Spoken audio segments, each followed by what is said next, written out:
بسم اللہ الرحمن الرحیم۔ ناظرین السلام علیکم، میں ہوں عمر بلاس اور آپ دیکھ رہے ہیں عمر بلاس اپڈیٹس۔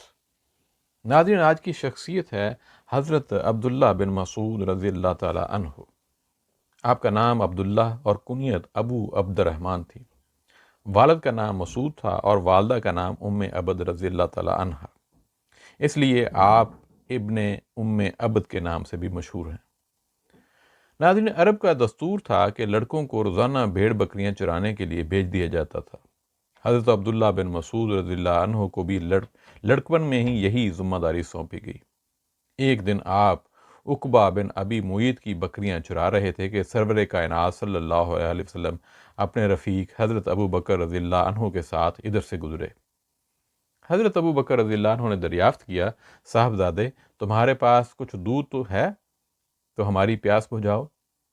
نوجوان عبداللہ نے نہایت صاف گوئی سے جواب دیا، میں آپ کو دودھ نہیں دے سکتا کیونکہ یہ دوسرے کی امانت ہے۔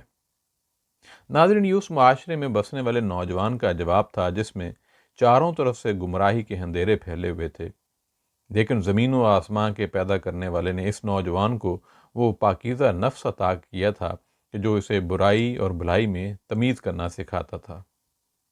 چنانچہ حضور اکرم صلی اللہ علیہ وسلم نے نوجوان کا جواب سن کر دریافت فرمایا، اچھا، کیا تمہارے پاس کوئی بن بیاہی بکری بھی ہے؟ جواب ملا، ہاں، اور نوجوان عبداللہ نے ایسی ایک بکری پیش کر دی۔ حضور اکرم صلی اللہ علیہ وسلم نے اس بکری کے تھن پر ہاتھ پھیر کر دعا فرمائی۔ ناظرین، اللہ تعالیٰ کی قدرت سے اس بکری کے تھن دودھ سے لبریز ہو گئے۔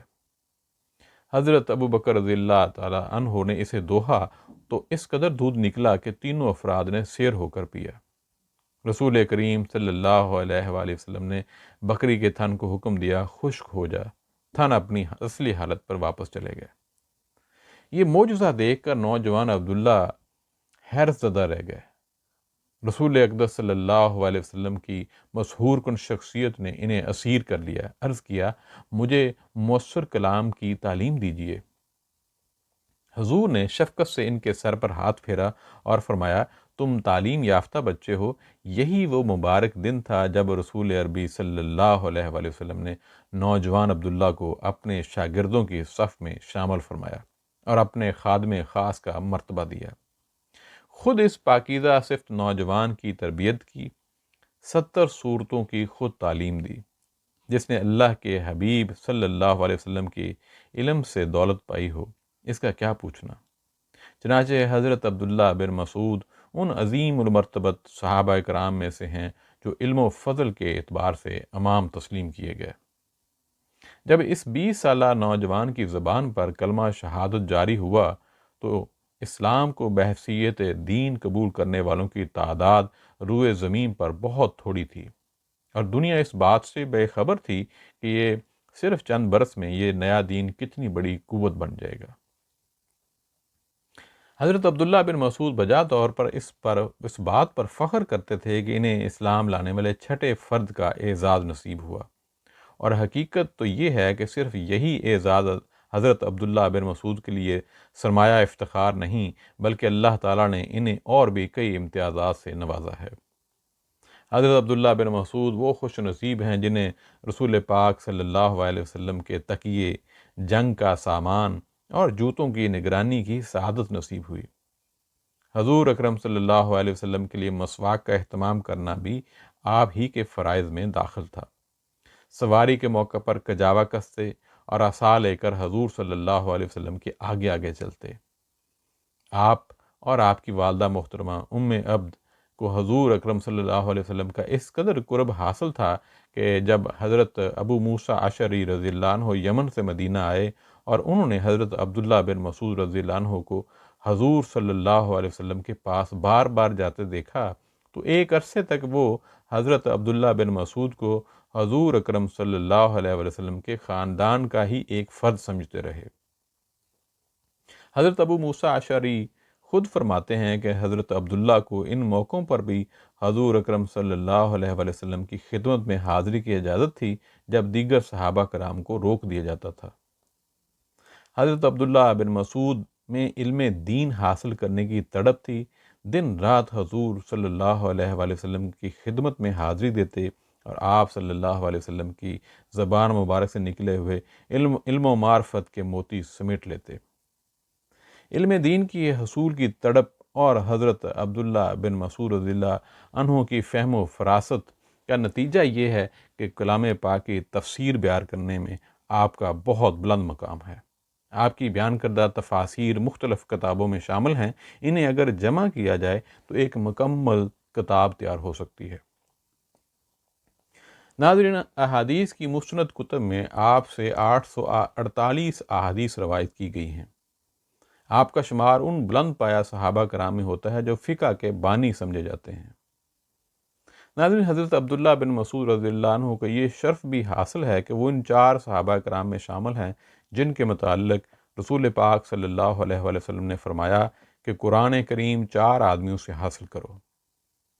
حضور صلی اللہ علیہ وآلہ وسلم نے سب سے پہلے ابن ام عبد یعنی عبداللہ بن مسعود کا نام لیا۔ دیگر صحابہ کرام میں حضرت سالم رضی اللہ عنہ، حضرت معاذ رضی اللہ عنہ اور حضرت ابی بن کعب رضی اللہ عنہ شامل ہیں۔ حضرت عبداللہ بن مسعود رضی اللہ عنہ خود فرماتے ہیں کہ قرآن پاک میں کوئی آیت ایسی نہیں جس کے بارے میں نہ جانتا ہوں کہ کب، کہاں اور کس سلسلے میں نازل ہوئی۔ حضرت عمر رضی اللہ عنہ فرماتے ہیں کہ ایک رات حضور اکرم صلی اللہ علیہ وآلہ وسلم، حضرت ابو بکر رضی اللہ عنہ اور میں دیر تک نبی کریم صلی اللہ علیہ وآلہ وسلم کے ایک کام کے سلسلے میں بات چیت کرتے رہے۔ فارغ ہو کر نکلے تو حضور اکرم صلی اللہ علیہ وآلہ وسلم میرے اور حضرت ابو بکر رضی اللہ عنہ کے درمیان چل رہے تھے۔ جب ہم مسجد کے قریب پہنچے تو دیکھا ایک آدمی کھڑا ہوا نماز پڑھ رہا ہے۔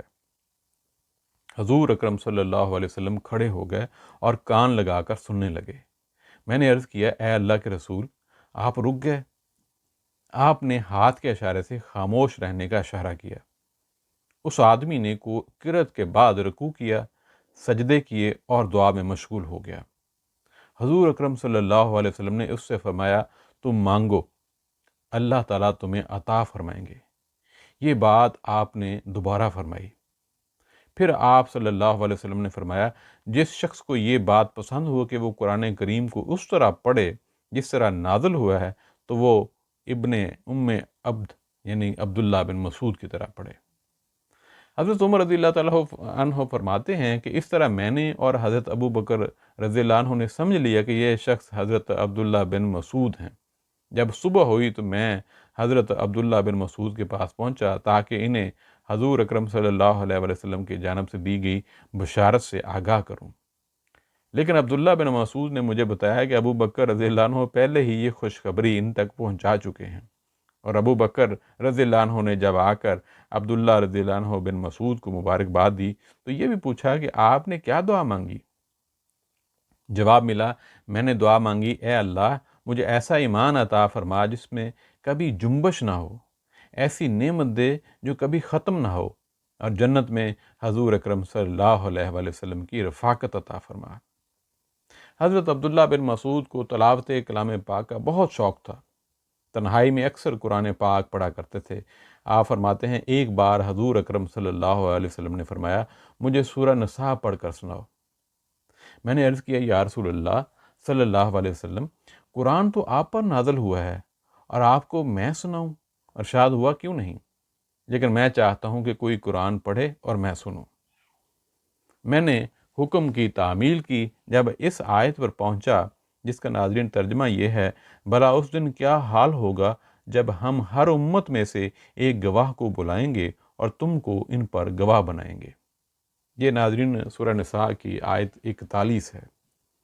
تو حضرت عبداللہ بن مسعود فرماتے ہیں کہ میں نے دیکھا کہ آپ کی آنکھوں سے آنسو جاری تھے۔ ناظرین، حضرت عبداللہ بن مسعود رضی اللہ عنہ طویل عرصے تک حضور اکرم صلی اللہ علیہ وسلم کے ساتھ رہے۔ آپ صلی اللہ علیہ وسلم سے دین کا بیش بہا علم حاصل کیا، 848 احادیث روایت بھی کی، لیکن حدیث بیان کرتے ہوئے آپ حد درجہ احتیاط سے کام لیتے۔ جب کبھی قالا رسول اللہ صلی اللہ علیہ وآلہ وسلم فرماتے، کانپ اٹھتے۔ حضرت ابو عمر شیبانی رحمۃ اللہ علیہ فرماتے ہیں کہ کہ ایک بار حضرت عبداللہ بن مسعود نے حدیث بیان فرمائی تو آپ کا بدن تھر تھرا اٹھا۔ کہنے لگے حضور اکرم صلی اللہ علیہ وسلم نے اس طرح بیان فرمایا تھا یا اس کے قریب قریب یا اس کے مشابہ۔ حدیث بیان کرتے ہوئے نہایت سنجیدہ ہو جاتے تھے اور ادب و احترام کے ساتھ حدیث بیان کرتے تھے۔ آپ نے حضور اکرم صلی اللہ علیہ وسلم کی رفاقت میں جو طویل عرصہ گزارا، اس دوران آپ نے جس توجہ اور محبت کے ساتھ حضور اکرم صلی اللہ علیہ وسلم کی عادات و اخلاق کو ذہن نشین کرنے کی کوشش کی، اس کا اندازہ اس واقعہ سے ہوتا ہے کہ ایک بار ایک طویل حدیث بیان کی جس میں قیامت، جنت اور مسلمانوں اور اللہ تعالیٰ کے سوال و جواب کا ذکر تھا۔ حدیث ختم کر کے آپ رضی اللہ عنہ مسکرا دیے، پھر فرمایا آپ لوگ پوچھتے نہیں کہ میں کیوں مسکرا رہا ہوں؟ لوگوں نے پوچھا آپ کیوں مسکرا رہے ہیں؟ فرمایا اس لیے کہ حدیث بیان کرتے ہوئے حضور اکرم صلی اللہ علیہ وسلم بھی مسکرائے تھے۔ حضرت حذیفہ رضی اللہ عنہ سے پوچھا گیا کہ ایسا کون شخص ہے جو عادات اور طریقوں کے لحاظ سے حضور اکرم صلی اللہ علیہ وآلہ وسلم کے قریب تر ہو؟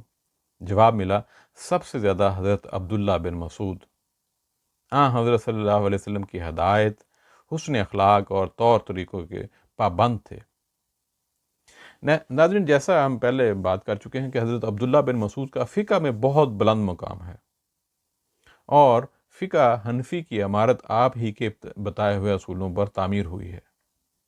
اس کی ابتدا کچھ یوں ہوئی کہ حضرت عمر رضی اللہ عنہ نے 20 ہجری یعنی 641 عیسوی میں حضرت عبداللہ بن مسعود کو قاضی اور افسر بیت المال مقرر کر کے کوفہ بھیجا اور ساتھ ہی خط تحریر کیا کہ میں نے ابن ام عبد یعنی عبداللہ بن مسعود کو خود سے جدا کر کے ایثار کا مظاہرہ کیا ہے۔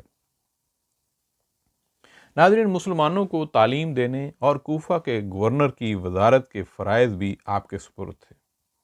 حضرت عبداللہ بن مسعود نے کوفہ پہنچ کر ایک حلقہ درس قائم کیا۔ لوگ آتے اور مختلف دینی مسائل دریافت کرتے۔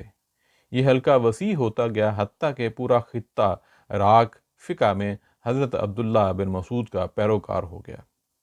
آپ کی یہ درس گاہ کوئی معمولی درس گاہ نہ تھی، یہاں بڑے بڑے علماء اور ائمہ تیار ہوئے۔ آپ کے شاگردوں میں علقمہ رضی اللہ اور اسود رحمۃ اللہ علیہ فقہ میں کمال حاصل کیا۔ ان کے بعد حضرت ابراہیم نخعی کوفہ کی فقہ کے حوالے سے مشہور ہوئے، یہاں تک کہ فقیہ عراق کہلائے جانے لگے۔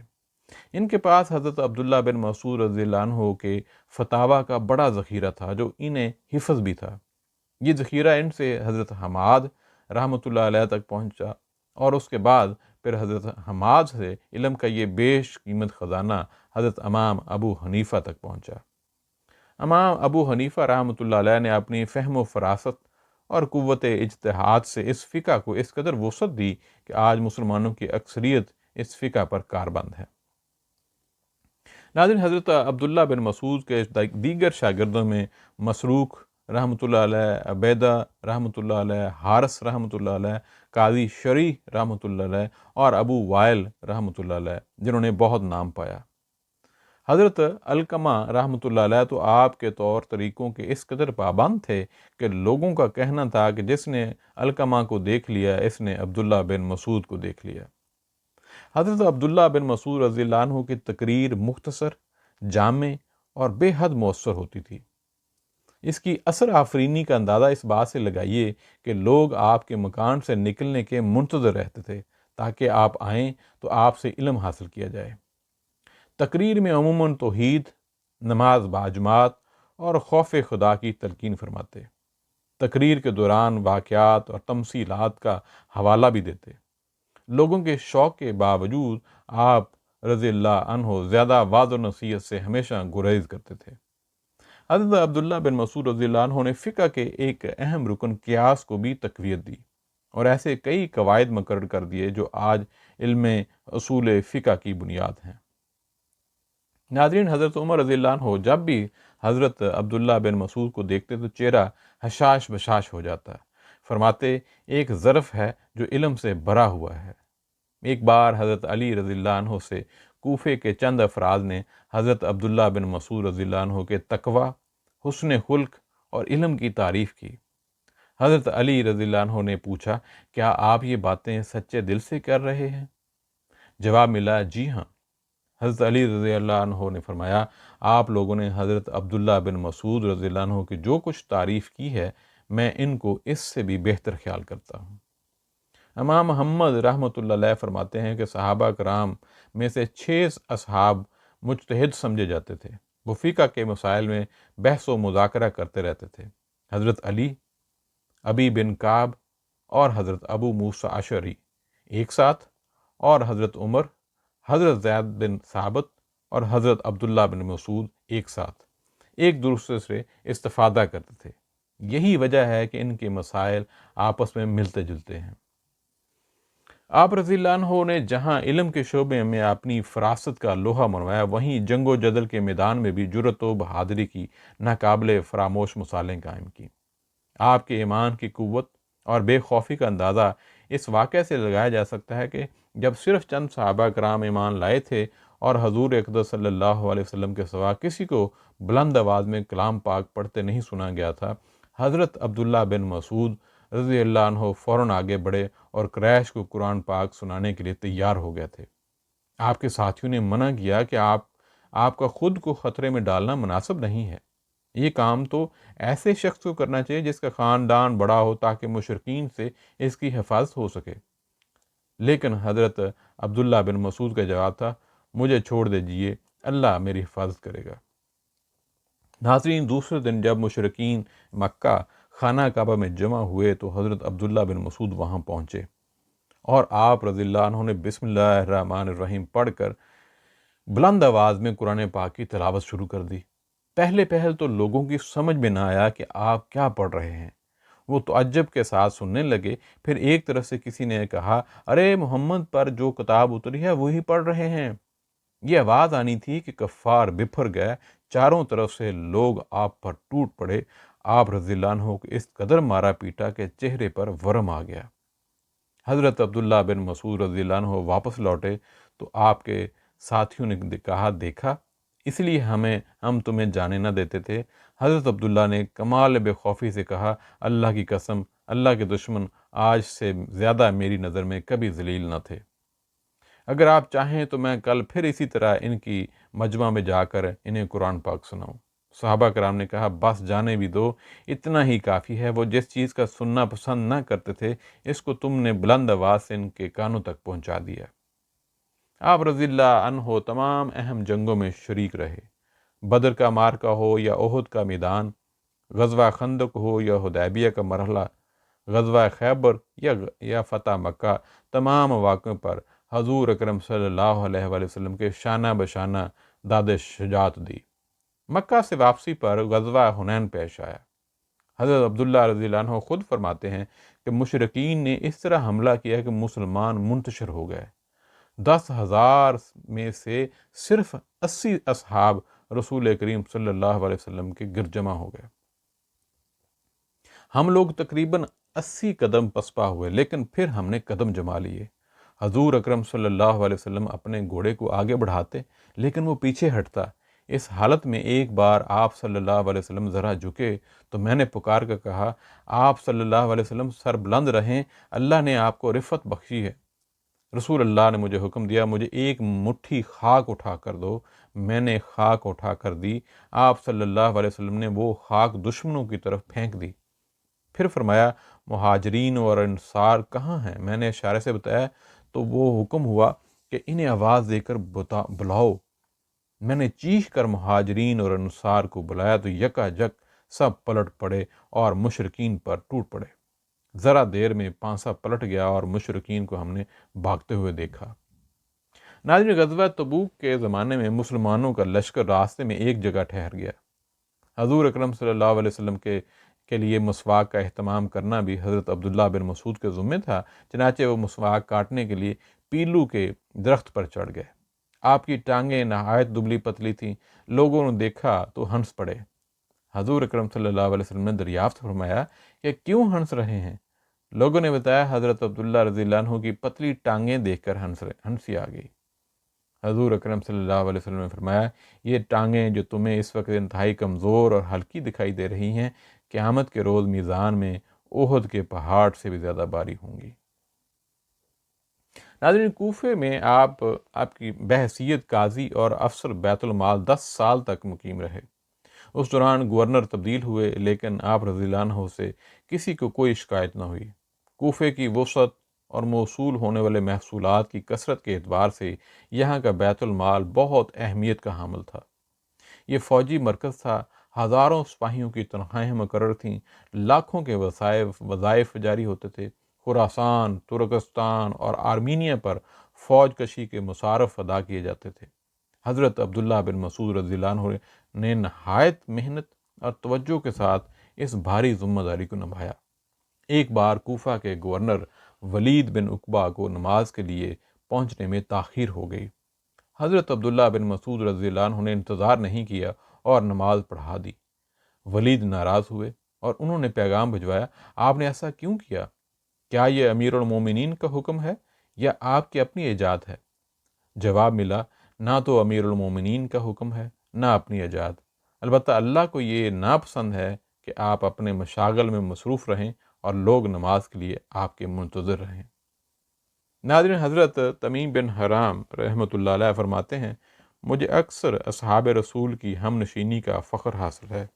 میں نے حضرت عبداللہ بن مسعود سے زیادہ کسی کو دنیا سے بے خبر اور آخرت کا طالب نہیں دیکھا۔ حضرت عبداللہ بن مسعود نہایت سادہ مزاج، بالعموم سفید رنگ کا لباس زیبتن کرتے تھے، ایک انگلی میں لوہے کی انگوٹھی پہنتے تھے اور جو غالباً مہر لگانے کے لیے کام آتی تھی۔ خصاب نہ لگاتے تھے اور عطر کا متواتر استعمال کرتے تھے۔ آپ رضی اللہ عنہ نہایت رحم دل واقع ہوئے تھے، لیکن جہاں اللہ اور اس کے رسول کے احکام پر عمل کرنے کا معاملہ درپیش ہوتا، وہاں کسی رائج سے کام نہ لیتے تھے۔ ایک بار عدالت میں کسی شخص نے اپنے بھتیجے کو شراب نوشی کے الزام میں پیش کیا۔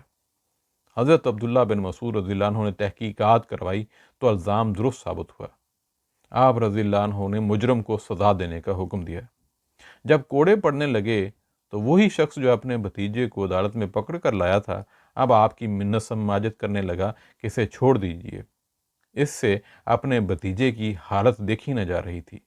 حضرت عبداللہ بن مسعود نے اس بات پر ناراض ہو کر فرمایا، تم بے حد ظالم چچا ہو، پہلے اسے حد شرعی کا مستحق ثابت کروایا اور اب چھوڑ دینے کی سفارش کر رہے ہو، یہ بالکل ممکن نہیں ہے۔ ناظرین، سن 32 ہجری میں آپ رضی اللہ عنہ کی عمر 60 سال سے زائد ہو چکی تھی۔ ایک شخص نے آپ رضی اللہ عنہ کے پاس آیا، وہ شخص اور کہنے لگا، اللہ مجھے آپ کی آخری زیارت سے محروم نہ رکھے، میں نے کل رات خواب میں دیکھا ہے کہ حضور اکرم صلی اللہ علیہ وسلم ایک بلند ممبر پر تشریف فرما ہیں اور آپ ان کے سامنے حاضر ہیں۔ حضور صلی اللہ علیہ وسلم فرماتے ہیں، ابن مسعود، میرے بعد تمہیں بہت تکلیفیں پہنچائی گئی ہیں، آؤ میرے پاس چلے آؤ۔ حضرت عبداللہ رضی اللہ عنہ نے دریافت کیا، اللہ کی قسم تم نے یہ خواب دیکھا ہے؟ کہنے لگا، جی ہاں۔ فرمایا، تم میرے جنازے میں شریک ہو کر ہی مدینہ سے کہیں جاؤ گے۔ چند دنوں بعد آپ رضی اللہ عنہ علیل ہو گئے اور یہی علالت آپ رضی اللہ عنہ کے سفر آخرت کا پیغام لے کر آئی۔